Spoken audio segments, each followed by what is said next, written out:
With all the chaos surrounding the situation with West Virginia basketball, one of the questions that have arisen out of this is, could we actually see Bob Huggins on the sidelines coaching the Mountaineers again, maybe as early as 2024? Well, we're going to talk about it right after the intro.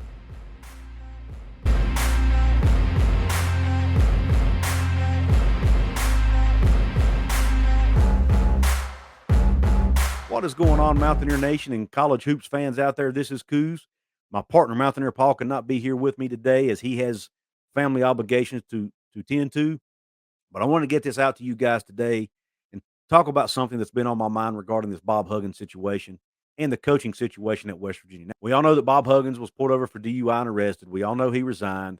We all know about a week later, Josh Eilert was named interim coach after a week-long coaching search, where Wrem Baker searched for not only an interim coach, but also was looking, hopefully, at a permanent coach. But he ended up going the route of hiring Eilert as an interim for at least one season, letting him coach the 23-24 season, and then conducting a national search after the season was over. And obviously, we know Josh Eilert is hoping for a legit chance at that job. Now, one of the things that's been rumored out there, and it's been all over message boards, is did Bob Huggins interfere with Wrem Baker in the hiring process? Was he trying, whether it be directly, indirectly, whatever, behind the scenes, to interfere with that, to get his guys the job, whether it be Andy Kennedy, whether it be Josh Eilert, whether it be others? Now, I'm not going to sit here and say that's true or not true because I don't know that. I'm not inside the buildings. I haven't spoken to anyone that was directly involved in the situation, so I can't say whether that happened or not. I just know it's rumors, right? We know how rumors are. There could be some smoke to it, maybe there's not. My opinion on it is that Bob Huggins probably told his players because, hey, he's still going to be close with these players. They came there to play for him. I'm sure he's still going to have contact with them. He probably told his players who he would like to see get the job. Uh, he and Wrem Baker had a conversation. Wrem Baker admitted this in the presser the other day. Hey, I did talk to Huggins. I did get some names of some guys he recommends. So that's not interfering with it. That's actually helping the program, in my opinion. So if that's all he did, then kudos to him. That's fine. Now, did he go behind the scenes and try to influence boosters and this and that? I'm not going to accuse him of that, guys, because I don't know the answer. I do know that's rumored, but I can't say for sure if it's true or not. My gut feeling is this: Bob Huggins loves West Virginia University, even though he may be mad at him right now. He may not be happy with Gordon Gee or anybody else, some other people, but he loves West Virginia University. I'd have no doubt about that. I think he loves the people of this state. I think he loves the team, and I think he wants them to be successful. So I have no reason to think he would do anything to hurt that process. Yes, he might have had certain guys he wanted to get the job, and he probably told his players that. But I don't think he manipulated. My gut feeling is that he didn't manipulate anybody, or didn't try to coerce anybody doing anything particular. At least I don't think he did. But there again, it's possible. Also, there are a lot of people. Another part of that rumor is a lot of people think Bob Huggins is angling to get one of his guys the job, like a Josh Eilert, for example, so that when the national search takes place at the end of the season, he will be a top candidate and might even get the job back. Now, again, I think that's a little bit. I don't want to say it's far fetched, but it's kind of out there in my opinion. I don't know that Bob Huggins would do that. Number one, I don't think he wants to interfere with Josh Eilert and the job he does. And if they had hired Andy Kennedy or one of his other guys, former assistants, I don't know that he would want to interfere with them either. I think Bob Huggins has too much respect for those guys to do that to them. Now, in a recent interview, Wrem Baker did say he would allow. Matter of fact, let's just talk about it real quick. I'm going to pull up an article about this with you guys. Huggins' influence on Eilert not lost, but Baker doesn't foresee a return for Hall of Fame coach. Interim head coach Josh Eilert holds the reins to the West Virginia men's basketball program for the next 10 months. At the conclusion of the 23-24 season, WVU plans to conduct a national search for a permanent coaching replacement, which Eilert is hoping he merits consideration for. A 16-year staff member at West Virginia whose relationship with previous WVU head coach Bob Huggins dates back to their days at Kansas State, Eilert has a unique and stern challenge awaiting in his first try as a head coach. Yet, because this opportunity came about for Eilert as a result of Huggins' June 16th arrest for DUI and subsequent resignation, and because Eilert lacks head coaching experience, there's a belief that Huggins will still have a heavy influence over the program in the upcoming season.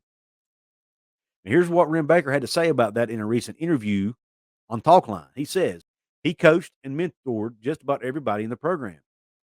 There's definitely his philosophies and methodologies that are still embedded in the program and an influence. During his introductory press conference Monday, Eilert admitted as much when he touched on how Huggins' coaching philosophy will be ingrained in him for life. While it's expected Eilert's team will apply many of Huggins' defensive philosophies and principles, the interim head coach added that he'd, quote, like to change some things, end quote, as it relates to offense. Here's another statement from Eilert. I'm not going to say I know all their answers right now, but I'm certainly going to put people around me that will help me make good decisions. Could that mean seeking advice from Huggins?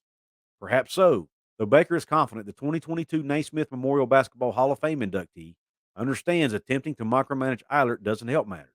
Now, here's what Baker had to say on that matter. He says, this isn't a situation where we're trying to create any permanent barriers or disassociation with Coach. He's done a lot for this program. He loves the state and he loves the program.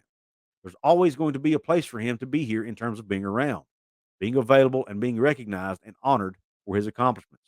So they're not just going to kick Bob Huggins to the curb here. They are still treating him as he's a legend at West Virginia. He's a big influence on the program. They're not just kicking the guy to the curb like many thought they would, and I've even seen some think they should do. I don't agree with that. I don't think they should. The guy's done too many good things for the program. Now let's keep going. Ladies and gentlemen, this episode is brought to you by Dutch Miller Automotive, where friends and family pricing means you get the best deal right up front on any new or pre-loved vehicle in stock every time. With brands like Chevrolet, Chrysler, Dodge, Jeep, Ram, Kia, Hyundai, Ford, GMC, Buick, and Subaru, the Dutch Miller Automotive family is always growing and ready to put you in the car or truck you've been searching for. Check out our inventory across West Virginia at DutchMillerAuto.com or come in today to the home of friends and family pricing, only at a Dutch Miller Automotive store near you. But there's also the right thing to do here to give Coach Eilert the space, autonomy, and ability to lead and make decisions, and not do that with a living legend looming over his shoulder. Pretty blunt statement there from Baker. Coach Huggins knows that, and he wants Coach Eilert to be successful. I'm not anticipating that's going to be an issue or a problem. End quote. So Wrem Baker, we're not going to kick Huggins to the curb. We're not going to disassociate with him. We're not going to prevent him from having an influence on the program. He doesn't think that would be the right move. But, however, he also doesn't think Huggins is going to come in and try to micromanage things and try to uh, basically tell Josh Eilert what to do and run the program and do his job for him. He thinks Huggins cares enough about Eilert and the program to give him the space he needs to do his job. And that's the way I feel too.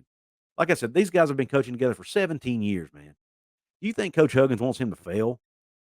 And Coach Huggins likely wants Eilert to do well this year, not only for himself, but also for these players and for the program. And he likely wants Eilert to get a permanent head coaching job somewhere in the future because he loves the guy.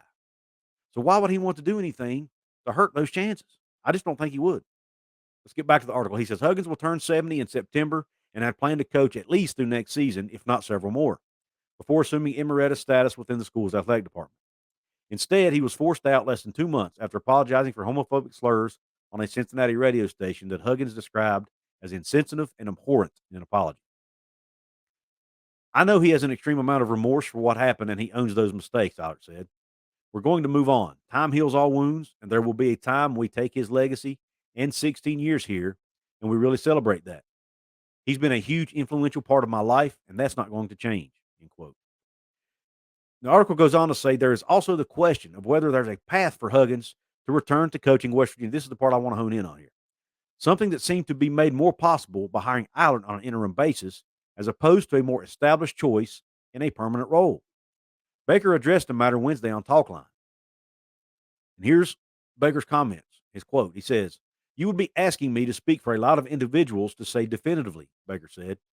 "Coach Huggins is beloved in the state, and he's very well respected. I have the utmost respect for him. He and I quickly developed a really good relationship. I believe he's trying to focus on getting healthy, and that's the right decision for him. Maybe at an appropriate time, there could be some opportunity for an ambassador role or something like that. But right now, this is Coach Eilert's team. And at the end of the season, there will be a national search to find a leader for the program for the future. There's been no discussion that I'm aware of. coach returning or doing anything other than focus on his health and some other priorities. Hopefully, once that's done, we can have conversations about other ways he can help and engage the university. And then when they asked Baker specifically uh, if Huggins, if Baker foresaw Huggins potentially returning to the sideline in Morgantown, here is what Baker had to say. I will say at this point that would not be something on our radar screen to happen. That's not something that's been discussed, and that's not something I see any consideration of, end quote. So, what do I take from that? Well, what I take from that is as long as Wrem Baker is the AD at West Virginia University, and I would even go as far as to say President Gee, the president, Bob Huggins will likely never coach basketball at West Virginia again. Now, do I think he should? This might rub up some of you the wrong way, but in my opinion, I don't think they should hire him back. I love Bob Huggins. You've heard me say that on this show multiple times. If you've never watched the show before, this is your first time watching, don't come at me saying I'm bashing Huggins because I'm not. Go back and watch past videos. I love the guy. Okay. But I think it's time for this program to move on. Huggins has been here 16 years. He's done a fantastic job. He's been successful. But when you make these kind of mistakes like this, especially this close together, the university, in my opinion, is better off moving on from that. Also, I mean, when you look back at Huggins' record over the last several years, guys, it's not that great. They've missed the NCAA tournament a couple different seasons now. Last season, they did get in, but barely by the skin of their teeth. And they didn't get out of the first round. So I really think they need to move on from Bob Huggins. And like I said, the guy, I think he should be an ambassador for the program. Heck, he could even have a court named after him. I'm cool with that. Whatever you need to do to honor the guy. But I do not think they should hire him back as coach. I think they need to look to the future and move on to somebody else and bring in somebody new to lead this program going forward. With that being said, guys, I want to hear your thoughts in the comments. Do you disagree with me? Do you think Bob Huggins should be hired back as coach of the West Virginia Mountaineers after the 23-24 season is over? Or would you like to see them move on with someone else? I want to hear your thoughts in the comment section. Guys, if you haven't subscribed to us here at Who's from the Hills, please do so. We just surpassed 1,000 subscribers a few days ago. We really appreciate your support for that. Please continue to support us here and the work we're doing here by subscribing to the channel. Also, guys, drop a comment below, like I mentioned. You guys like the video? There's a thumbs up button right below. Click that real quick. All those three things are free to do. They're easy to do and they're quick to do. And also, please share it with your friends. Let them know about us here at Hoops from the Hills. Also, don't forget about our football channels. My channel is called Couz's Corner. COUZ' Corner. And then my partner, Mountaineer Paul, has Mountaineer Paul Talks Football. Go check his channel out as well. He also just surpassed 1,000 subscribers, so kudos to him. Once again, he couldn't be with me today because he has some family obligations to tend to. We really appreciate your support. We appreciate you tuning in. We will see you next time. I'm out.